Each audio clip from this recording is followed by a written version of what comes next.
Does your iron play look like this when you come into the impact position?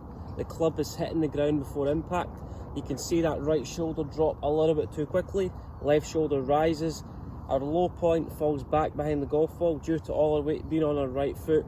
Then we throw all our angles away early, right arm straightens too quickly, leading edge lifts off the ground, and we get shots that run along the ground. So if you struggle with that shot where we don't generate a lot of control, here's a great drill and concept that's going to eradicate what you're doing. Drill number one you're going to implement within your practice. As we come into impact, we want to feel like our chest is over our left side at the moment impact. So think about two things: keeping your chest down for a split second longer. If you struggle with your iron play, when we get our weight too much on our back foot, if you think about where your chest is located and your left shoulder, chest gets behind the golf ball, left shoulder goes up too quickly, weight stays on the back foot, and that's where that right arm straightens too early. So let's do the opposite. We're going to keep the left shoulder and chest down for a split second longer into the downswing. So left shoulder stays down, chest stays down towards the ground for a split second longer. That's going to enable my weight to transfer into my left side.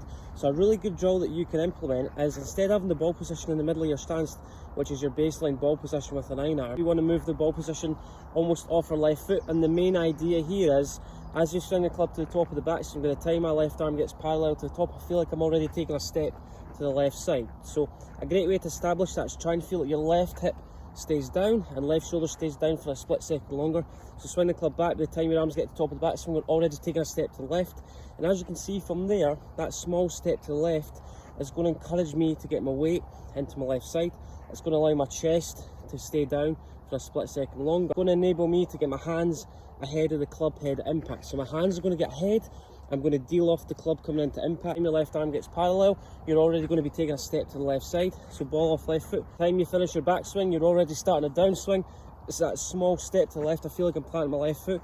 That small movement is going to allow me to get my weight into my left side. It's going to keep my left side down, and it's going to allow my hands to lead the club head. And it's going to enable me to hit the golf ball first and then take a small compressed divot after the golf ball. If you struggle with top spins and fat shots, what you want to do, place the ball off your left foot. The main objective here is we're going to feel like we take a slight step to the left by the time we finish the backswing.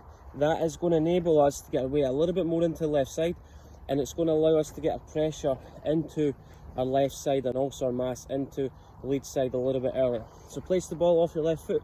By the time you finish the backswing, you've already started the downswing. That's going to enable me to start the downswing with my hips, and it's also going to encourage me to get my hands a little bit more ahead at impact. So you can see that I'm turning the leading edge down, the hands are always ahead, and I feel like my right arm maintains its bend a little bit longer into the downswing.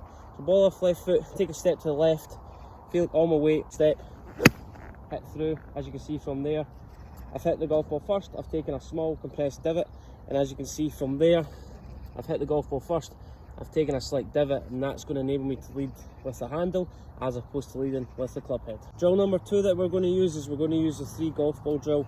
This is going to allow you to extend your low point after impact. What we've set up here, we've set 3 golf balls up in the same line.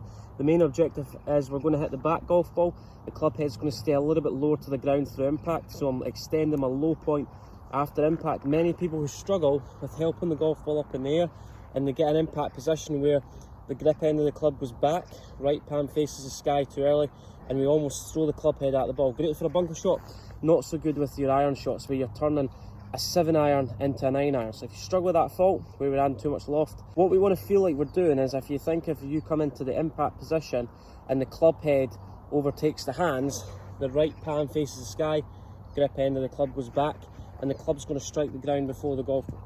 What we need to do is we need to extend our low point after impact, so we're going to hit the golf ball first, and then we're going to allow the club to collide with the ground after impact. Place 3 golf balls in front of you. The main objective here is we're going to try and hit all 3 golf balls at the same time. To try and hit all 3 golf balls at the same time, how do we create that and encourage that?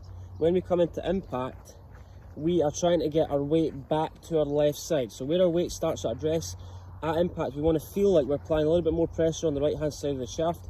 I feel like I'm pushing my right palm against the shaft of the club. That's going to encourage the hands to get a little bit more ahead, and it's also going to facilitate me getting my weight back to my left side. So where your weight is at address and where your weight is at impact, I feel like I'm pushing the handle forward, so applying a little bit of pressure with the right palm on the right hand side of the shaft.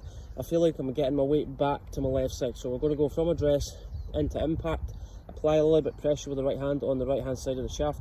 So from there, grip end of the clubs went from pointing towards my belt buckle to inside my left hip as I get to impact. So press into impact, hands are ahead, weights into the left side, and right palms applying a little bit pressure on the right hand side of the shaft.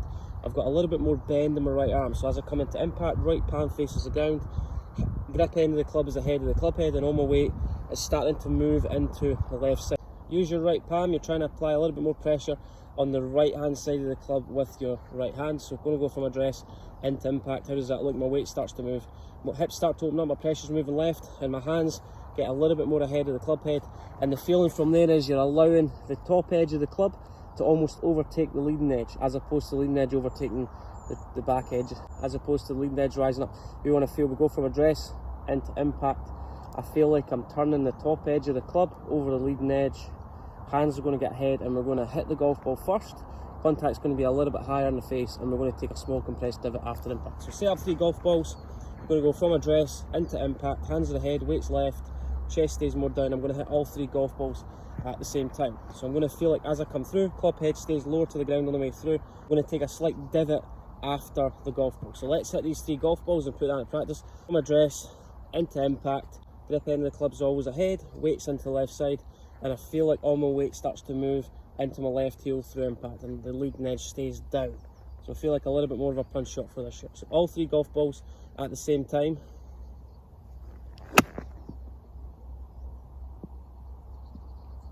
Just like that. 2 great drills that's going to monumentally change your iron play and how the club interacts with the ground, and also how the golf ball launches off the club face. That's going to improve 2 interactions, the club interaction with the ground and the golf ball interaction with the club face. 2 great drills that's going to improve your iron play in no time. If you've got any thoughts or any questions regarding that video, comment below with anything you'd like to see on my channel in future weeks. Also like and subscribe to the channel, and if you'd like to see any future content on my channel involves any weakness within your game at this moment in time, comment below and I'll get back to you as soon as possible.